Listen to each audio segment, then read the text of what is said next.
वजह क्या है? ऐसा क्या हो गया अमेरिकी बाजारों में कि कल वो तो गिरे ही, बाकी सबको भी गिराते हुए नजर आ रहे हैं? तो वरुण के पास है सारी डिटेल्स, क्या कुछ हुआ है एक्शन अमेरिकी बाजारों में, वरुण बताएं।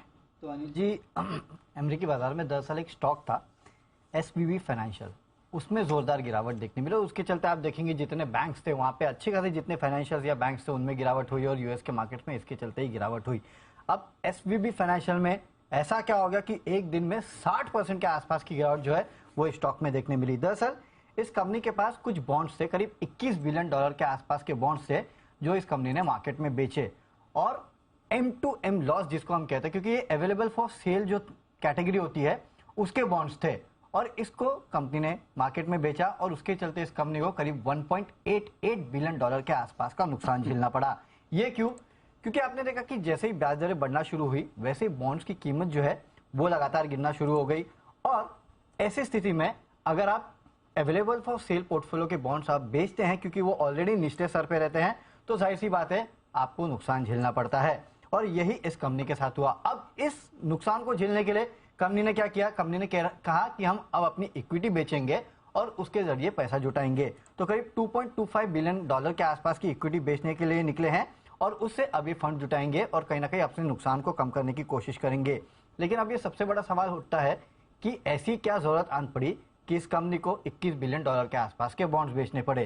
तो देखिए, इसका एक बड़ा रीजन है डिपॉजिट्स, क्योंकि ब्याज दरें लगातार बढ़ रही है और इस कंपनी के डिपॉजिट्स जो है वो लगातार घटते जा रहे हैं, और इसके कारण कंपनी को अपना जो बॉन्ड्स है उसका पोर्टफोलियो बेचना पड़ा। अब इस कंपनी के डिपॉजिट क्यों घटते जा रहे हैं उसके पीछे भी एक बड़ा रीजन है। दरअसल इस कंपनी का जो क्लाइंट बेस है वो अगर आप देखेंगे तो ज्यादातर स्टार्टअप्स है, जितने भी आप देखें हेल्थ केयर स्टार्टअप्स, इसके अलावा लाइफ साइंसेस, टेक्नोलॉजी स्टार्टअप जो है वो इस कंपनी के क्लाइंट बेस में थे। जब इंटरेस्ट रेट कम थे तब तो इनके पास काफी कैश था, और ये स्टार्टअप्स क्या करते हैं, इस कंपनी के पास अपने जो कैश है उसको रखते हैं एज ए डिपॉजिट। लेकिन जैसे ही इंटरेस्ट रेट बढ़ने लगा, बिजनेस एनवायरनमेंट जो है वो खराब होने लगा, और वो इतना खराब हो गया कि इन स्टार्टअप्स को जो वेंचर कैपिटल फंड करते थे उन्होंने फंडिंग कम कर दी। अब उन्होंने फंडिंग कम कर दी और इनको अपना काम चलाने के लिए पैसा तो चाहिए था, तो इन्होंने अपने डिपॉजिट्स जो है वो कम कर दिए, और SVB फाइनेंशियल के लिए सबसे मेन सोर्स ऑफ रेवेन्यू जो था वो इनके डिपॉजिट्स थे, जो लगातार कम होते गए, और ये कम होते डिपॉजिट्स के चलते कंपनी को अपने बॉन्ड्स बेचने पड़े। उस पे कंपनी को M2M लॉस हुआ।